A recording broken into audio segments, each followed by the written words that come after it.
Hey, so this is Pickleball Saves the Planet, the podcast that shares with you how following your passion in pickleball actually offsets the negativity in the world. And I'm over here at Moonlight Beach, one of my favorite places. It's up in Encinitas, and I'm doing a quick walk as we talk about topic number 13. This is a very important topic about flow. Many people have understood flow for a long time, but many people do not know how to enter the flow state. Now, I used to work as a therapist for active duty for over 20 years, and recently was able to, retire basically and be able to work on nothing but pickleball and expanding the consciousness through pickleball. So here's what flow is. Flow is the absolute present moment. It means your mind is not plaguing you. If anything, it's working as your tool and your device. And so when you're in the place of flow, things come naturally, your intuitions fire. There's certain decision making that just is a product of your highest self. And pickleball helps you to stay in that state in a very unique way.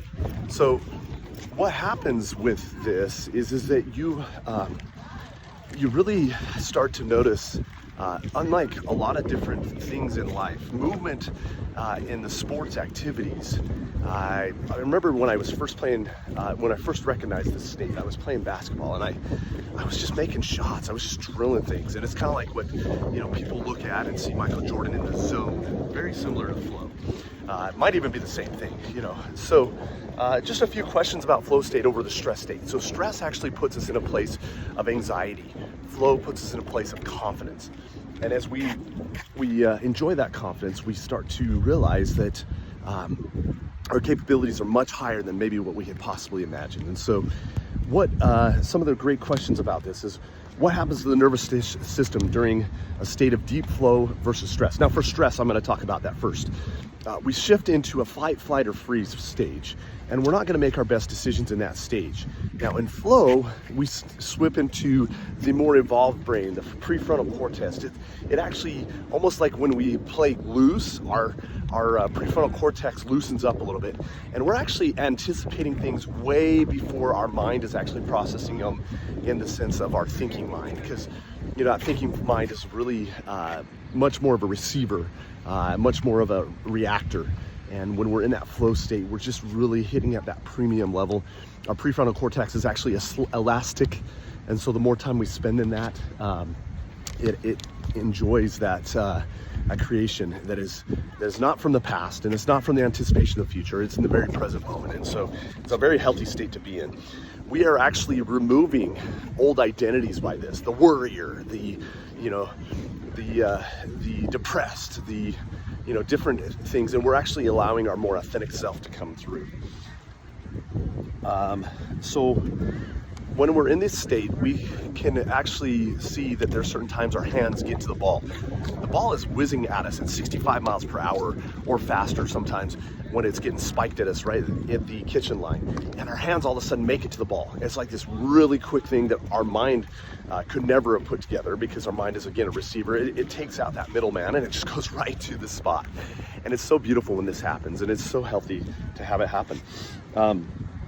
What happens with flow, though, is that we start to see high performance activities. Now, you guys maybe see in the back, beautiful ace right there from a volleyballer, but everybody's kind of stunned because it hit the back line. Again, these are things that get practiced, and then our muscle memory takes over, and our body just reacts like just a beautiful, almost like it's hard to describe. But I can tell you this: one year, we nerd out on the biohacking, and one year my wife got me this device that it almost looks like, I used to tease the guys at work, it looks like I'm a Xavier because I'm a ball-headed guy, and I put this device on, and Xavier goes into that big planetary dome looking thing, because it'll actually take my brain waves and monitor them. And when I'm in the very present moment flow state, it goes into this purple line. Everything else disappears, all this chaotic mind stuff disappears, and I'm in that flow. And when I'm channeling in that flow, it's basically a breath work that puts me there. And it's very present moment. And I can feel the stress in life just kind of disappear and dissipate. And if you're interested in that breath work that puts you in that place, just hit me up in the comments. I'll send it over to the link. But ultimately, that's when I could actually ensure that I'm in that state. A lot of people don't understand the flow state because they try to force their mind out of it, and then forcing your mind out of it, it doesn't allow you to enter. But this is the good news and the reason why. So stress will immediately rip you out of that. So you can learn certain rituals that help you in the flow state. But here's how it offsets the negativity in the world. When you're in flow, you're very much in a place of high vibrational frequency. You're very in the present moment. It's really what we're intended, in my opinion, to come here to do, because you create from that place. You create amazing experiences, right? There's surfers behind me, and so when they hit the wave and they're able to kind of peel off and do their turns and that kind of stuff, when you're ever on the waves and doing that and enjoying that, it just feels truthfully flow. I mean, flow has almost a liquidity to it, a liquid feel to it. So when you're running that, it just feels so good. But also you're experiencing something at such a high frequency of what is intended to be. You know, many of us believe that our minds are so powerful. Well, they're receivers of our higher selves.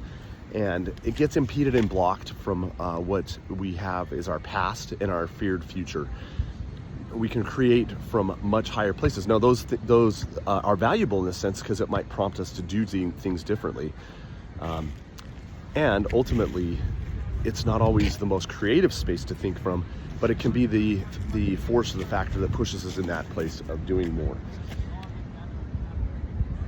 So here's another thing that's really cool is that there's certain environmental factors. So when you're out there and the frequency of everybody getting along as a co-op, right? It's really kind of cool because there's actually, you step onto the place. Now I play a place that has 26 courts. It's a club. I did that for many reasons. One of them is because I love to play. I don't like sitting with my paddle out.